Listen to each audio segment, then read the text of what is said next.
the Chase Thomas Podcast, for people who have nothing but time to kill. With him as the long-term answer at the 4, and I forgot who we were talking to. Maybe it was Jackson last week, Jackson Lloyd, who mentioned that like the Kings need their version of Aaron Gordon next to Sabonis. Where like finding the right guy next to Jokic took some time, but they found it. And Aaron Gordon catapulted them to being a real contender, and obviously win the title, and now a perennial contender.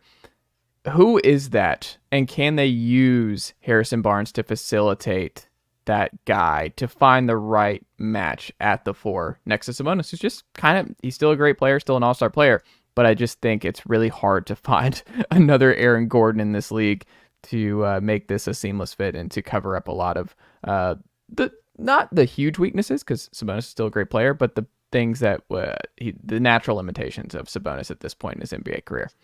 Yeah, I mean, I hate to go back to Pascal Siakam. I don't really hate to do that, but like, I would like Siakam there. Like, I think that he would kind of fit, again, that same role. Like, Siakam was better at that role than I think Aaron Gordon was when they both were individually there. But like a guy who athletic, can kind of do the little things, has some high level passing, can definitely, be put upon to score. I think Siakam was more versatile than Aaron Gordon was. Like, Aaron Gordon's 3-point shot always kind of came and went, but he had a pretty decent post game. Mid range was there, but like in Denver, he's able to use that. Like, he's able to be in the perfect position where if they need more scoring opportunistically, like he's able to get a good. We saw in the NBA Finals last year. I think most of all, we had a couple of games where it's okay. You're going to put your small guy on me. Like, I can still put the ball in the hoop. You know what I mean? I just may not be as good at it as others on the team, but like, he's very good there, and the space that he was playing with, and a great, most like all-time cerebral passer in Jokic unlocked additional elements of Gordon's game. But Gordon could also bring the ball up. Gordon could also initiate offense. Like,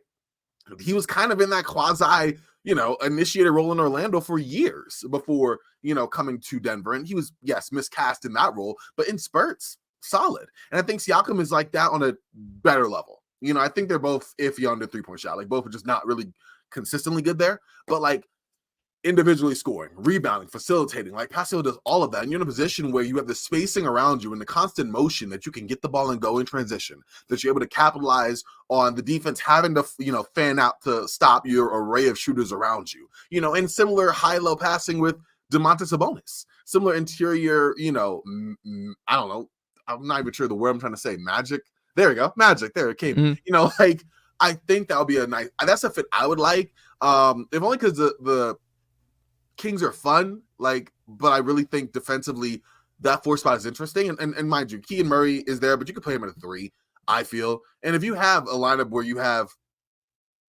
Fox and Sabonis and Keegan and Siakam, that's some good size, that's some good spacing. Whoever you slot the 2.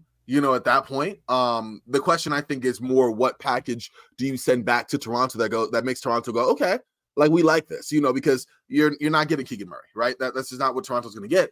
And I don't think you can really make a case for Davion Mitchell right now. I was like, hey, so if it's matching salary, I mean, you do have Harrison Barnes, you do have Kevin Huerter, like, you do have people, Davion Mitchell, would have to dump in some picks, and you'd still have to hope that Toronto likes that. And I think that there are other packages, Indiana, that can offer more, but that would be the perfect fit for me. I mean, Harrison Barnes is someone who's like, I don't know, he's that contract he had over this past summer, 3 years, $54 million. Like, it's not super great for Sacramento right now. He's definitely taking a step back this season. He's a good spot-up shooter. At least he's sort of decent. Every time I watch him, he seems to not be able to shoot, but like, for the most part, we know he has a consistent track record of being a decent shooter. He's entered like the Jeff Green part of his career, right? Where it's time for Harrison Barnes to bounce around as a good locker room 3-point shooter, rotation guy, but also like he should not be one of your 5 closers. Like that ship has sailed. He's valuable. Like, Harrison Barnes is still going to be in this league for several more years.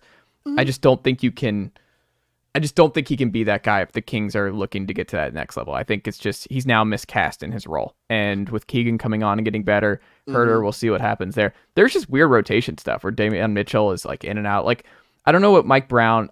There are teams around the league where you can just tell, like, when you're watching League Pass, they're like, they don't know who their best 5 is right now. Like, they're just picking. The Kings are an ultimate. They have no idea who their best 5 is any given night.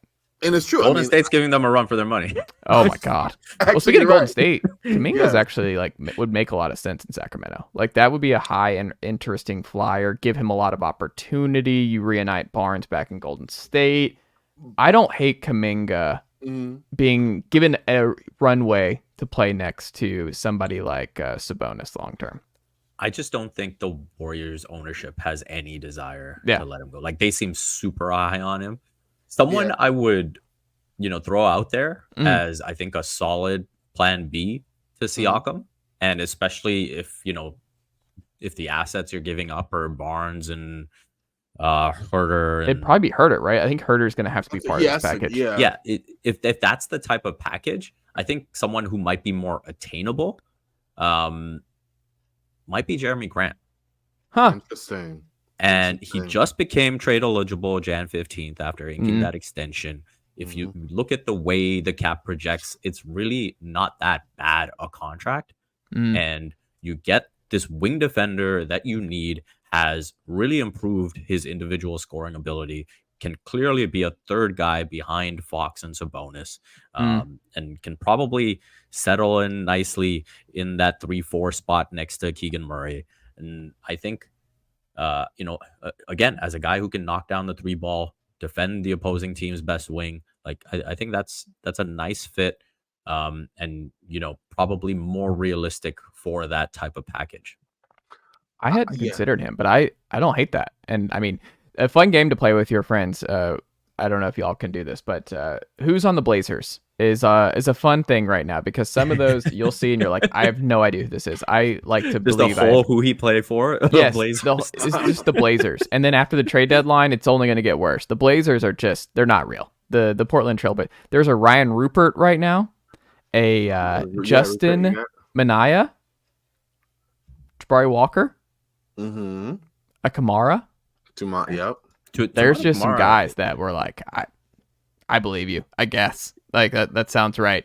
But yeah, no, I don't hate that. I don't hate Jeremy Grant there. I had not considered him, and I think that's an also realistic package. And I wonder, because they also have kind of an overflow of guard depth, like, do you be like, hey, we know you're not going to go with Anthony Simons, Scoot Henderson, and company, Shaden Sharp, and Shaden Sharp.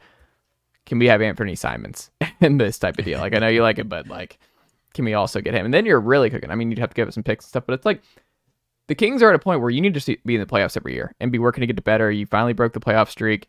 That needs to be the MO. These fans have been waiting on this forever. You just need to maximize the window of Fox and Sabonis and see what happens. Just keep trying to upgrade around the edges. You got Murray, who looks like a winner early in the draft. So look, that's your team. Just keep taking big swings and see what happens. Because look, you could be where the Hawks and the Raptors are. You could, or Corbin's Lakers, just wandering the wilderness, the NBA wilderness. You saw us. We had a good win against the Thunder. Okay, for the record, I think part of that is now. I'm sorry, I have to say something. Okay, so Darvin Ham right now is finally playing a lineup that, I mean, for whatever reason, he hasn't really gone to since opening night.